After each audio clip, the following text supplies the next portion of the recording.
Selamat malam saudara yang kasih Tuhan, kita berjumpa lagi dalam Syafaat Malam GKI Gading Indah.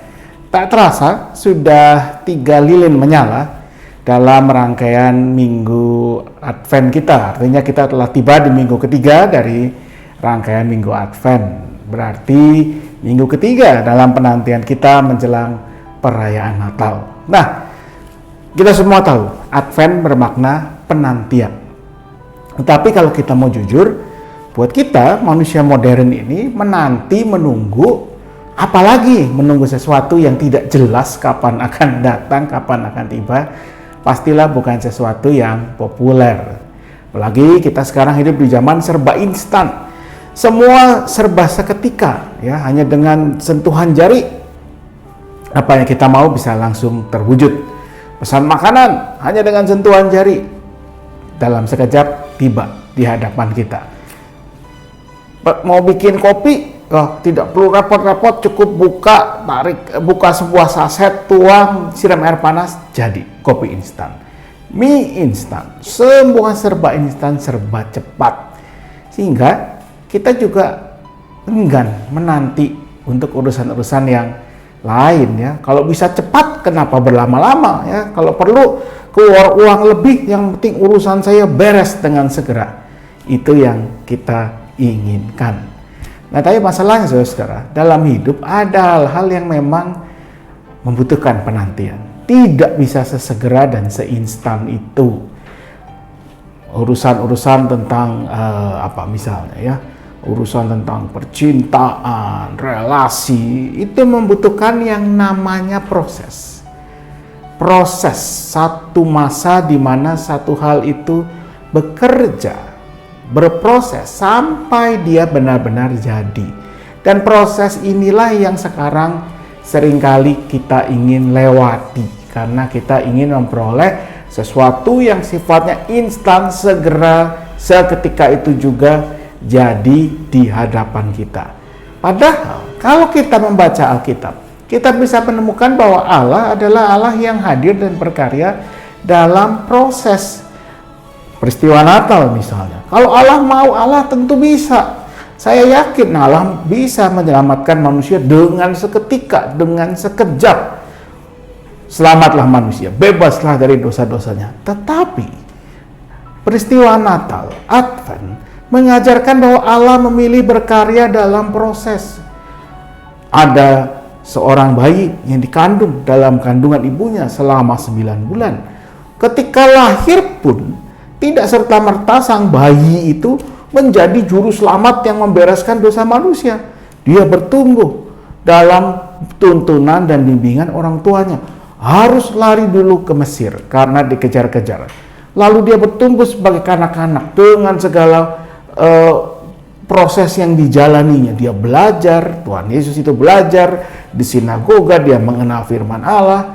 Lalu tidak serta-merta dia langsung berkarya. Ketika usianya 30-an, dia mempersiapkan diri.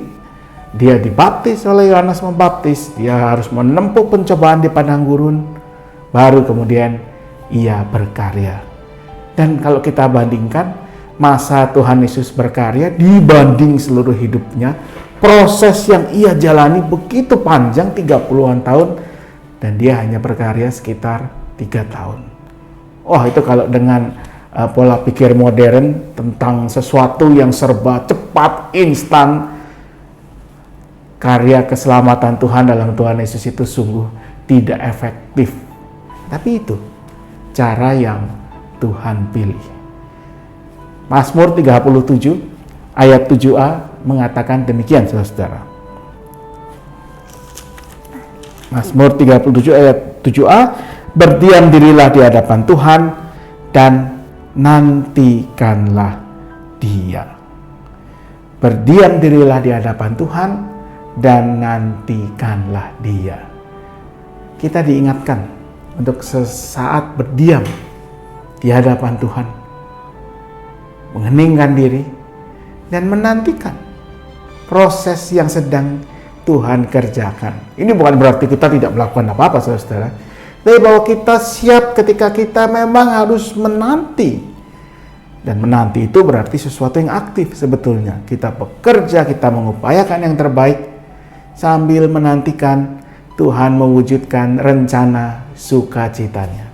Karena itu kalau sekarang kita masih dalam suatu pergumulan, apakah itu soal kesehatan, soal keluarga, soal pekerjaan, apapun itu, mari saudara kasih Tuhan, kita jalani dengan keyakinan bahwa dalam proses yang sedang kita jalani, dalam penantian untuk kita bisa melihat dan merasakan rencana sukacita Allah, sebetulnya Tuhan sedang membentuk kita agar kita boleh sungguh-sungguh merasakan, melihat anugerah-Nya. Selamat menantikan Tuhan. Tuhan memberkati selalu. Mari kita berdoa. Ya Tuhan, kami bersyukur karena dalam diri Tuhan Yesus Kristus yang sedang kami nantikan kedatangannya dalam peristiwa Natal, kami telah belajar untuk boleh melihat karya Tuhan yang hadir tidak dalam seketika, tidak dalam sekejap, tetapi melalui satu proses, satu masa di mana kami harus menanti. Biarlah lewat Advent yang kami sedang jalani, kami diingatkan bahwa hidup dalam Tuhan adalah hidup dalam proses, hidup dalam masa penantian, sehingga kami tidak menjadi pribadi-pribadi yang hanya mengejar hal-hal yang bersifat instan, yang bersifat cepat, tetapi sesungguhnya tidak bermakna. Kami mau berdoa untuk pandemi yang masih kami jalani. Kalau kami masih harus berproses di dalamnya, biarlah lewat semua yang kami lakukan sebagai pribadi, sebagai keluarga, sebagai bangsa dan negara, sebagai masyarakat, kami juga sedang diproses untuk menjadi diri pribadi, bangsa, negara, keluarga, gereja yang lebih baik lagi. Kiranya semua yang kami kerjakan, baik itu menjaga protokol kesehatan, tetapi juga berbagi, mendukung sesama kami yang membutuhkan, semua itu membentuk kami menjadi diri pribadi gereja yang lebih baik, yang lebih memancarkan kasih Kristus. Kami mau berdoa untuk mereka-mereka yang ada di daerah-daerah yang terdampak bencana alam yang terjadi baru-baru ini, mereka yang ada di tempat-tempat pengungsian, Tuhan yang menjaga mereka, Tuhan yang mencukupkan segala yang dibutuhkan, Tuhan pula yang berkati setiap upaya untuk menolong atau meringankan penderitaan mereka. Pakai juga setiap kami untuk boleh berkontribusi lewat apa yang bisa kami lakukan sebagai pribadi, keluarga, gereja, ataupun masyarakat. Kami mau berdoa untuk mereka-mereka yang terdampak pandemi, baik mereka yang harus kehilangan anggota keluarga, mereka yang mengalami berbagai masalah kesehatan, mereka yang kehilangan mata pencarian atau pekerjaan.